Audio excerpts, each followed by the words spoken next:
Ustaz Abdul Somad. Tentunya banyak sekali ilmu, hikmah, dan manfaat yang bisa kita jadikan pelajaran dalam kehidupan kita sehari-hari. Berikut ini mari kita simak bersama isi tausiah beliau. Selamat mendengarkan. Terkejut atas perlakuan Bani Israel yang hari ini sudah menjadi sebuah negara. Negara itu bernama Israel. Hari berganti, musim berubah, zaman sudah modern, tapi tingkah, pola, cara mereka bertindak sudah disebutkan dalam Al-Quran 1445 tahun yang lalu. Begitulah Allah Subhanahu wa ta'ala ingin menceritakan kepada kita. Kalau kita baca Al-Quran, fa'tabiru, ambil pelajaran bagaimana jahatnya Bani Israel. Kenapa kita dapat pahala membunuh cicak? Karena ternyata ketika Nabi Ibrahim alaihissalam dibakar, maka ketika itu cicak ikut meniup, menghembus api itu supaya semakin besar. Itulah salah satu yang disebutkan Nabi SAW. Walaupun secara medis dan kesehatan, andai ada orang tidak percaya kepada hadis, tidak percaya kepada ayat, dia tetap juga akan membunuh cicak. Karena cicak membawa materi, jari-jarinya melekat ke makanan, banyak virus. Tapi ada cerita di balik itu, bahwa dia ikut berkontribusi walaupun hanya dengan hembusan napasnya, ikut membakar Nabi Ibrahim alaihissalam. Sementara burung pipit, ketika Nabi Ibrahim dibakar, harriquhu, nyalakan api, bakar dia.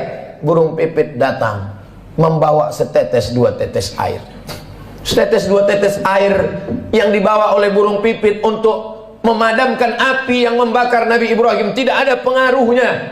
Lalu binatang yang lain bertanya, wahai burung pipit, untuk apa kau bawa dua tetes air memadamkan api yang bergejolak membakar Nabi Ibrahim? Kata burung pipit, aku tidak melihat efeknya, tapi aku hanya berharap ketika nanti di hadapan Allah waktu ditanya, apa yang sudah kau lakukan ketika mereka membakar Ibrahim? Aku sudah melakukan sesuatu.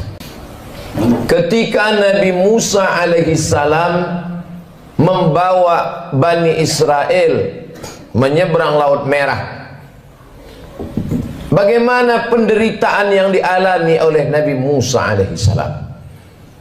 Mereka bertemu dengan sekelompok manusia yang menyembah berhala. Lalu apa kata Bani Israel meminta kepada Musa?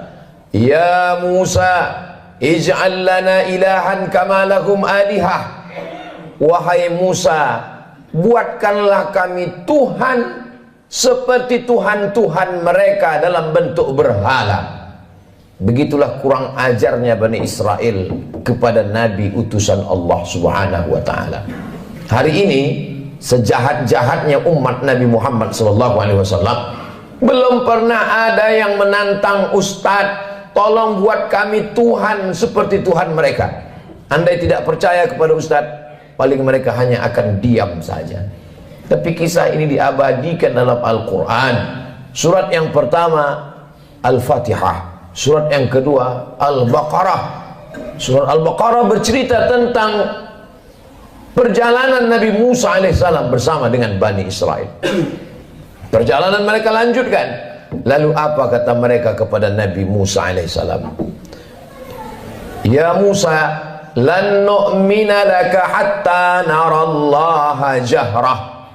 Lan, kami tidak akan beriman percaya kepadamu hatta narallaha jahrah, sampai kami melihat Tuhan secara nyata. Sebelum Tuhan itu terlihat nyata, kami tidak percaya kepadamu wahai Musa. Begitulah tingkah pola mereka kepada Nabi utusan Allah Subhanahu wa ta'ala. Ke negeri kita di Nusantara cukup dikirimkan Allah wali-wali saja. Wali Songo di Pulau Jawa, para alim, para ulama. Tidak perlu Nabi. Menunjukkan dokter spesialis yang datang ke rumah orang kaya, satu sisi menunjukkan kehebatan, tapi di sisi lain juga menunjukkan bahwa ada penyakit kronis yang sulit untuk disembuhkan oleh dokter biasa. Begitulah Nabi Musa yang amat sangat kuat, sangat hebat, berhadapan dengan Bani Israel yang tingkat kejahatannya juga luar biasa. Di gurun pasir tidak ada tanaman tempat bernaung dan berlindung. Mereka meminta kepada Nabi Musa alaihissalam, tolonglah engkau berdoa kepada Tuhan wahai Nabi Musa, supaya kami bisa ada naungan dan makanan. Wa dhallalna alaihimul ghamama, kami turunkan awan untuk menaungi mereka. Lihatlah bagaimana doa Nabi Musa terkabul. Kalau melihat tingkah pola Bani Israel, Allah sangat marah. Tapi karena kelembutan Nabi Musa, wa dhallalna alaihimul ghamama wa anzalna alaihimul manna wassalwa, kami turunkan makanan yang manis dan yang asin. Yang asin, sebagian ahli tafsir mengatakan panggang burung. Yang manis adalah untuk cuci mulut mereka. Lalu apa permintaan Bani Israel? Kita kalau diberi makanan bersyukur kepada Allah, alhamdulillah. Tapi apa kata Bani Israel? Lan nasbira ala ta'amin wahidin, kami tidak sabar kalau makanannya cuman ini. Kami minta supaya Tuhanmu menurunkan kepada kami wa fumiha wa adasiha wa basaliha, kami ingin bawang merah, bawang putih, kacang asal. Betapa kurang ajarnya Bani Israel kepada Nabi Musa alaihissalam. Dikabulkan Allah doa, tidak kepanasan, dikirimkan makanan surga, meminta makanan-makanan. Sampai Allah mengatakan, atastabdiluna alladhi huwa adna billadhi huwa khair, apakah kalian meminta makanan yang lebih rendah kualitasnya, yang busuk dan berbau, padahal kamu sudah diberikan makanan yang terenak dan terlezat. Semakin orang paham membaca Al-Quran, terkejut atas perlakuan Bani Israel yang hari ini sudah menjadi sebuah negara. Negara itu bernama Israel. Hari berganti, musim berubah, zaman sudah modern, tapi tingkah, pola, cara mereka bertindak sudah disebutkan dalam Al-Quran 1445 tahun yang lalu. Begitulah Allah Subhanahu wa ta'ala ingin menceritakan kepada kita. Kalau kita baca Al-Quran, fa'tabiru, ambil pelajaran bagaimana jahatnya Bani Israel. Bani Israel ketika Allah Subhanahu wa ta'ala memerintahkan kepada mereka untuk berperang bersama Nabi Musa alaihissalam, apa kata mereka Bani Israel? Idhab anta wa rabbuka faqatila inna hahuna qa'idun. Wahai Musa, pergilah engkau berperang bersama Tuhanmu. Inna hahuna qa'idun, kami di sini duduk-duduk saja. Kalau kau mau perang, pergilah perang. Pergilah engkau berperang bersama Tuhanmu. Kami tak akan mau bersama engkau, wahai Musa alaihissalam. Berbeda dengan umat Nabi Muhammad sallallahu alaihi wasallam. Kalau diajak untuk berperang, mereka rela, karena prinsip hidup mereka adalah iskariman. Kalau hidupnya hidup mulia, au mut syahidan, kalau matinya adalah mati syahid. Begitu juga ketika bala tentara pasukan Fir'aun mengejar mereka dari belakang. Mundur ke belakang, mati dibunuh Fir'aun. Maju ke depan, tenggelam di Laut Merah. Ketika itu apa yang mereka katakan kepada Nabi Musa? Ya Musa, inna lamudrakun, kita akan tertangkap Musa, kita akan ditangkap oleh pasukan, ya ditangkap oleh pasukan Fir'aun beserta bala tentaranya wahai Musa. Ketika itu Nabi Musa menjawab, kalla, sekali-kali tidak. Inna ma'iya rabbi sayahdin, aku akan selalu bersama dengan Allah Subhanahu wa ta'ala. Coba bandingkan jawaban Nabi Musa dengan jawaban Nabi Muhammad sallallahu alaihi wasallam ketika berada di dalam Jabal Sur saat akan hijrah ke kota Al-Madinah Al-Munawwarah dari kota Makkah Al-Mukarramah. Apa kata Nabi Muhammad SAW kepada sahabatnya Sayyidina Abu Bakar Siddiq? Abu Bakar ketakutan. Seandainya orang kafir musyrik itu menoleh ke bawah, la absarana, mereka akan melihat kita, mereka akan menangkap kita wahai Muhammad. Kata Abu Bakar Siddiq berdua di dalam gua di Jabal Sur. Apa kata Nabi Muhammad menenangkan Abu Bakar?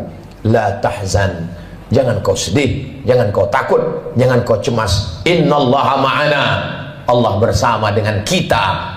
Nabi mengatakan kepada Abu Bakar, Allah bersama kita. Tapi Nabi Musa tidak berkata demikian. Allah bersamaku, tidak bersama kalian. Sahabat Nabi Muhammad ketakutan, Nabi Muhammad menenangkan orang ketakutan. Sahabat Nabi Musa menakut-nakuti, maka Nabi Musa berkata, Allah bersamaku, tidak bersama dengan kalian. Segala yang diceritakan Allah dalam Al-Quran, yang selama ini orang hanya membaca tulisan di atas kertas, hari ini mata melihat, menyaksikan. Untuk peduli kepada Palestina, tidak perlu menjadi seorang Muslim, tidak perlu menjadi orang Islam, cukup menjadi manusia saja. Hari ini Allah ingin menyingkapkan tabir betapa Allah menunjukkan kebatilan, tapi sampai masanya nanti pertolongan Allah Subhanahu wa ta'ala akan datang. Kenapa kita dapat pahala membunuh cicak? Karena ternyata ketika Nabi Ibrahim alaihissalam dibakar, maka ketika itu cicak ikut meniup, menghembus api itu supaya semakin besar. Itulah salah satu yang disebutkan Nabi SAW. Walaupun secara medis dan kesehatan, andai ada orang tidak percaya kepada hadis, tidak percaya kepada ayat, dia tetap juga akan membunuh cicak. Karena cicak membawa materi, jari-jarinya melekat ke makanan, banyak virus. Tapi ada cerita di balik itu, bahwa dia ikut berkontribusi, walaupun hanya dengan hembusan napasnya, ikut membakar Nabi Ibrahim alaihissalam.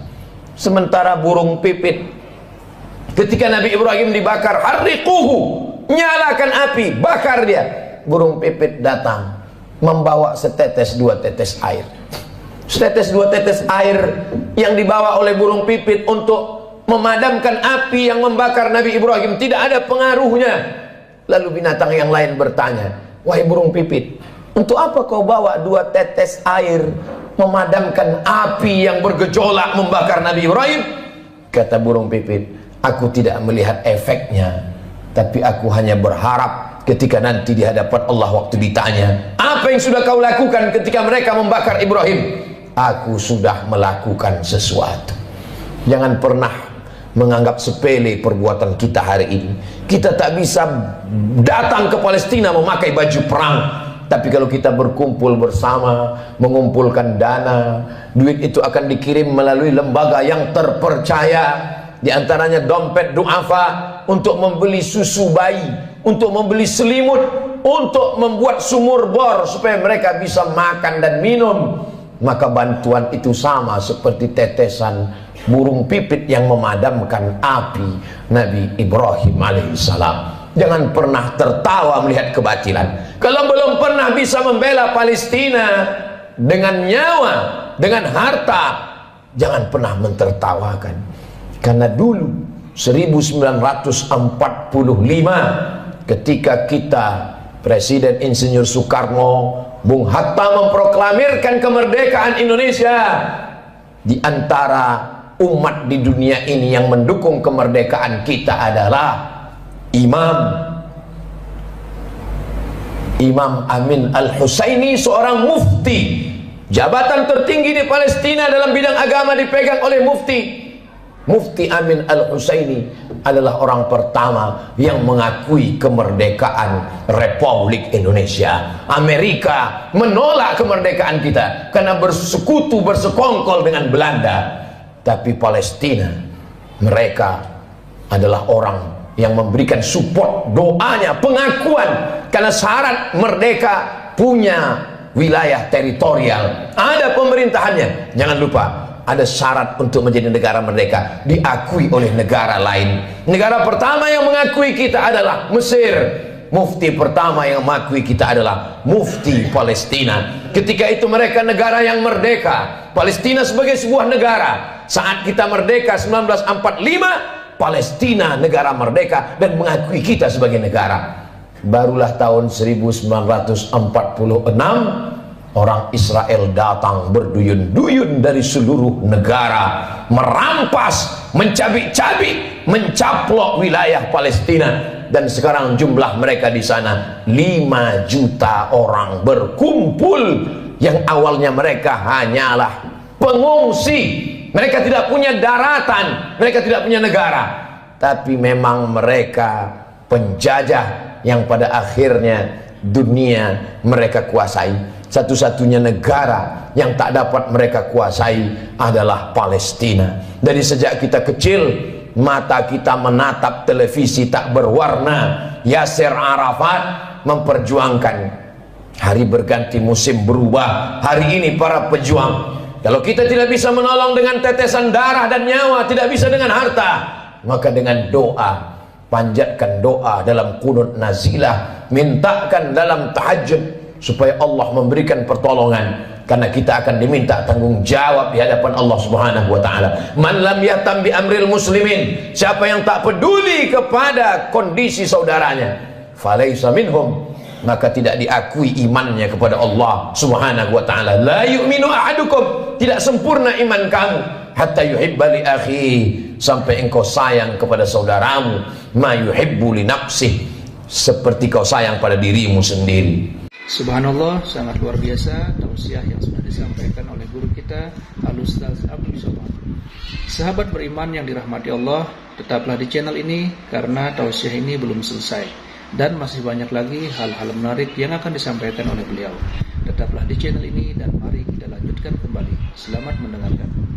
Kalau ada orang Palestina yang kehilangan anak, istri, hidup sebatang kara, bagaimana kalau itu yang kita alami? Kalau ada orang Palestina yang hancur rumahnya, kelaparan, tempat makannya dibakar mereka kebunnya, bagaimana kalau itu terjadi pada diri kita? Iman kita belum sempurna sebelum kita bisa merasakan perasaan yang sama seperti yang dirasakan oleh saudara kita.